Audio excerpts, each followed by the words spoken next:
บายบายแม่ก่อนบายบายแม่ก่อนมันขึ้นแล้วใช่ไม่เป็นไรต้องขึ้นแม่งบนอยู่ดิแม่รถเขามีแรงวิ่งมากกว่ารถวิ่งแล้ว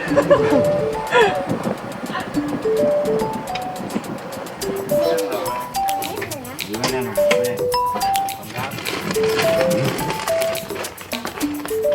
หนูไปเข้าไป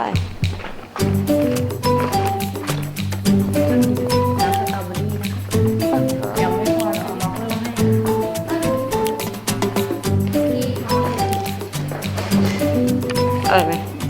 อร่อยเปรี้ยว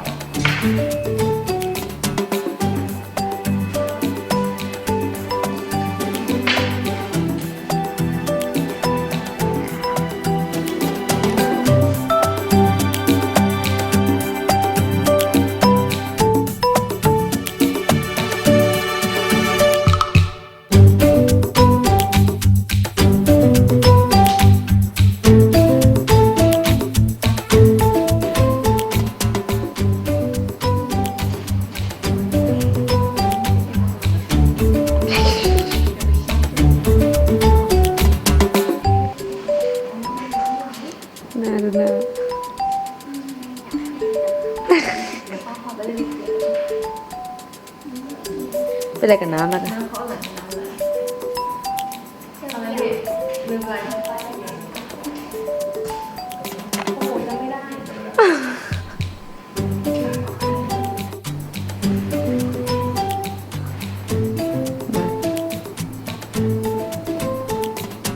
ทดแทนกับไม่มีสระว่ายน้ำได้ยังทดแทนกับไม่มีสระว่ายน้ำได้ปะไม่ได้แล้วใครผิดอะตูนแล้วเรื่องเนี้ยใครผิดแล้วเรื่องเนี้ยใครผิดอะไรนะ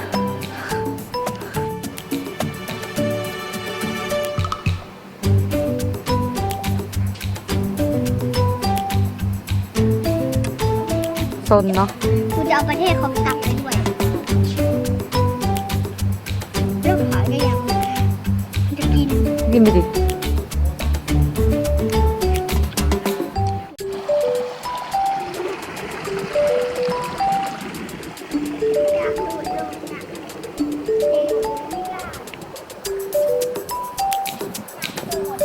เดี๋ยวดิ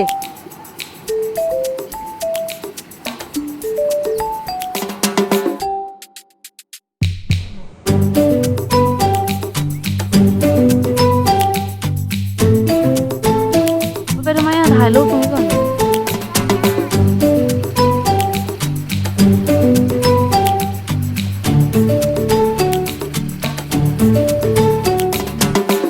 ให้เลยถ่ายรูปไปด้วยดูดิเพิ่งเห็นเดินไปเลยลงปูลงไปชม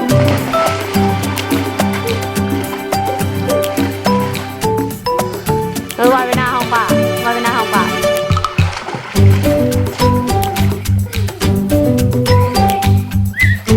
หนูวายไปหน้าห้องป่าวายไปหาป่าดิ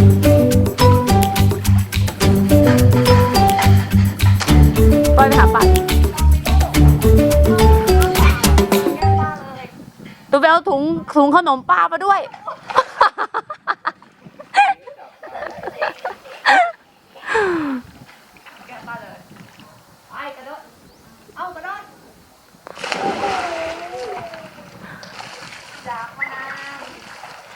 อ้าวตูนป้าบอกว่าไม่มีสระว่ายน้ำไม่ใช่หรอ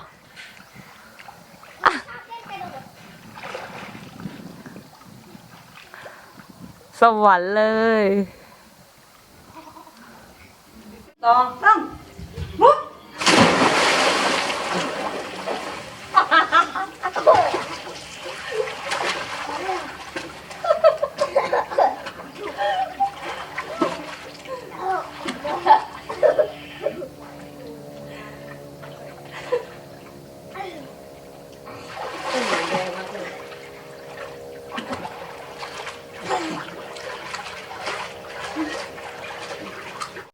ตรงนี้ นี้ตรงนี้มาตัวละ อันนี้ลงพร้อมกันอ่ะ น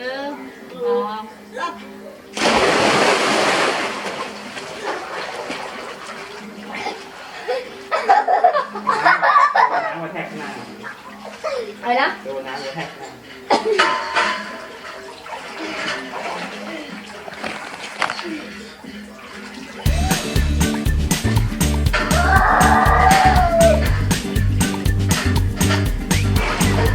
เนี่ยกลับมาจากกินข้าวมาแล้ว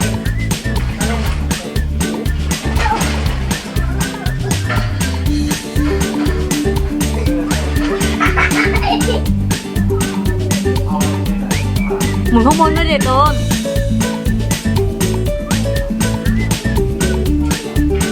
อุ่นป่ะ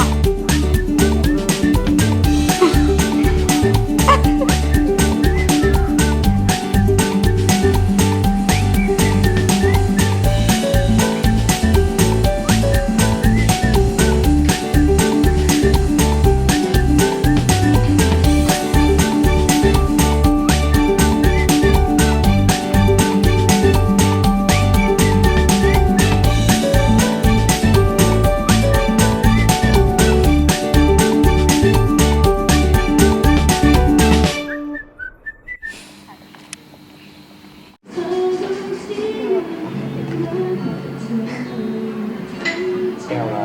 300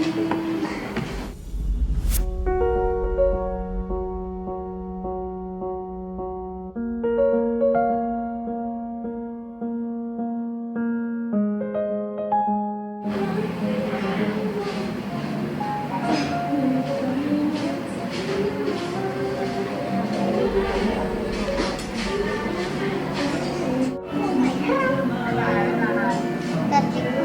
ต้องกินแต่น้ำเองพวกมันนุ่ม ของใครเนี่ย ของตู้ ถ่ายพี่หน่อยเนาะ กินผักด้วยนะอะไรนะ ถามไหม กินใหญ่เกิน มันเหมือนใบเกี๊ยวนะลูก แล้วดีๆเนี่ยโดน เกี๊ยวให้มันละเอียดดิลองยัง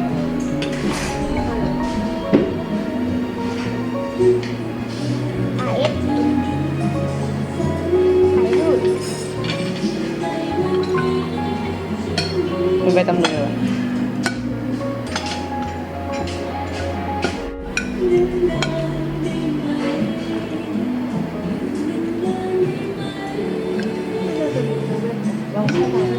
ไม่เห็นเลย เห็นไหม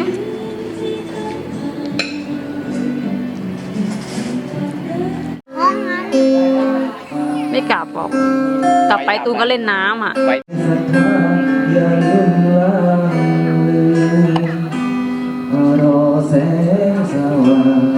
คือน้ำอะไร น้ำผลไม้กินดิไม่มีแอลกอฮอล์หรอก ใจไว้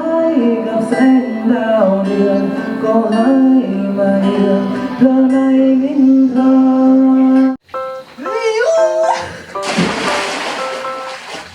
หลอกหลาน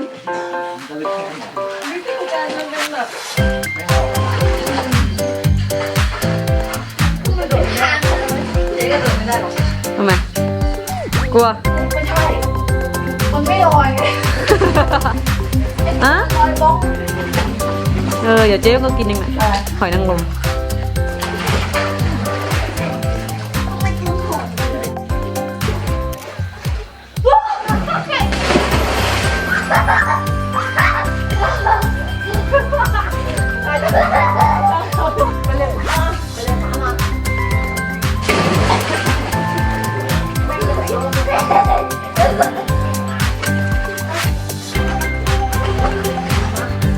เล่นอะดีเลยอ่ะ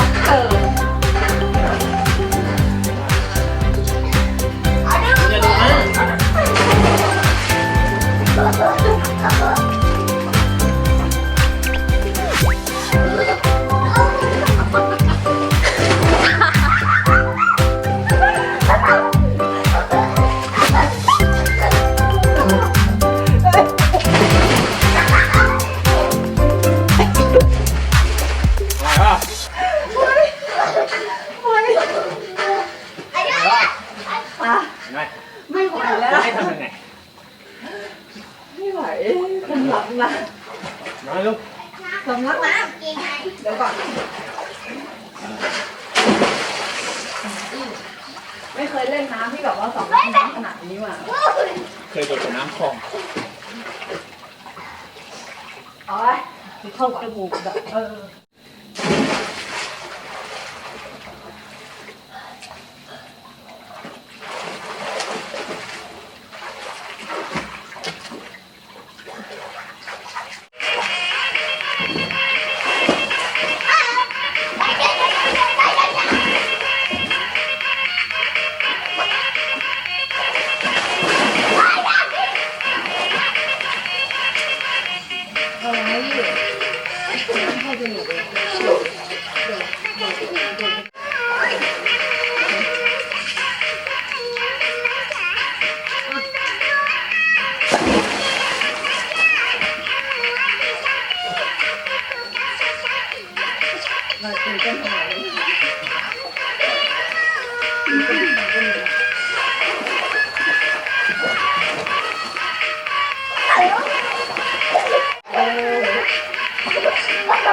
ฟังมึงได้นานฟังไม่ผมบอกนานเลย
ตายแล้วคุณหมดโยนไม่ได้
What?